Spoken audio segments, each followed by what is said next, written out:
My Lords, this group of amendments is simple and coherent.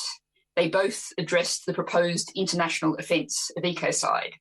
And noble Lords will see that these have cross and non-party support.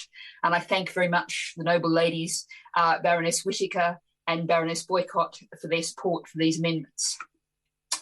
Now, Amendment 293D sets out the definition of ecocide. It says this is, quote, unlawful or wanton acts committed with knowledge that there is a substantial likelihood of severe and either widespread or long-term damage to the environment being caused by those acts, close quote. The treatment of this planet and many of its people have received is criminal, and it's time that crime was acknowledged and prevented. We're killing the ecosystems on which we rely and gravely depleting the natural world, putting at risk the many wondrous, beautiful natural systems of which we have so little understanding. In acknowledgement of that, for more than a decade, lawyers have been working on a new international law to protect this fragile planet, a law of ecocide. It's proposed that it becomes part of the Rome Statute that contains the international crime of genocide. Many people will associate this campaign with the late, great barrister and campaigner, Polly Higgins. Although actually the crime of ecocide has been a topic of debate since the Vietnam War, when Agent Orange was used by the US Army to defoliate vast areas of jungle. Since then, incidents of irreversible destruction to ecosystems and the ocean has led to further proposals and ongoing proposals for this crime to be adjudicated by the International Criminal Court. Now, I personally first encountered this at a one-day seminar at the British Library in 2008, and work then was already well advanced. But in the decade and more since, it has advanced much further. The French, my lords, have already written it into their climate law. The Belgians and Dutch are considering likewise, and nearly a dozen national constitutions include recognition of it. Research by the European Law Institute is seeking to draw up a model law for the EU. The EU Parliament in May encouraged the EU and its members to, quote, pave the way within the ICC for new negotiations between parties with a view to having ecocide recognised as an international crime, close quote. Now, 3 of the countries that already recognise this crime are signatories to the Rome Statute. Therefore, if, as I'm suggesting, the UK successfully proposed an ecocide amendment, a total of 130 countries would recognise ecocide as a crime. 123 would then take the case to the ICC for adjudication. I do note, however, that the US, China and India are not state parties.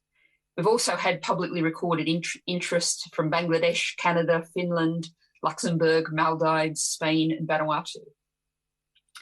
Now, noble lords will note that 293D arrived rather late in this committee stage. That is because it uses a new, further developed definition of the law of ecocide, which has only just been released by a distinguished expert international panel of jurists. It does, however, differ from that international definition in excluding a reference to outer space. The Bill Office declared that this was out of scope for the Environment Bill. And while I think there's an argument for that being part of our environment, I decided to leave that discussion for another day. I'd also note, for noble lords' interest, that the maximum penalty of 30 years in this amendment reflects that for genocide under UK law.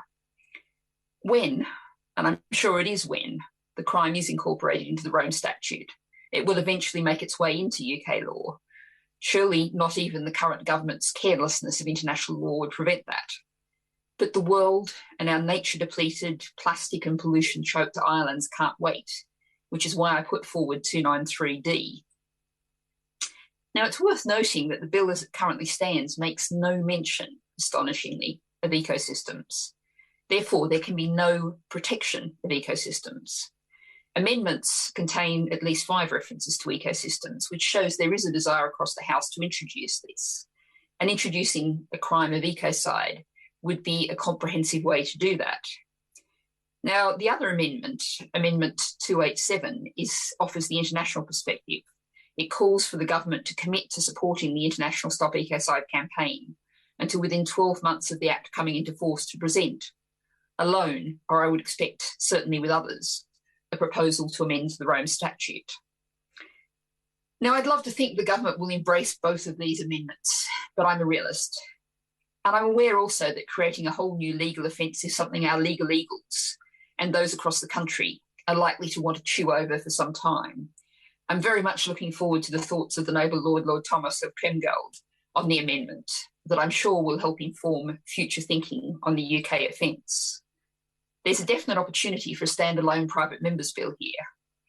So I'm unlikely to pursue this amendment to report stage, but I regard this as a starting of the UK debate.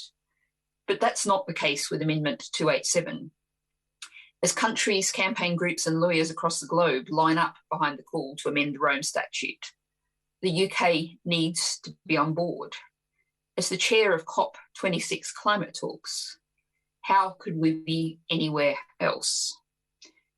I'm almost finished, but I have one final question to put to the noble Lord the Minister.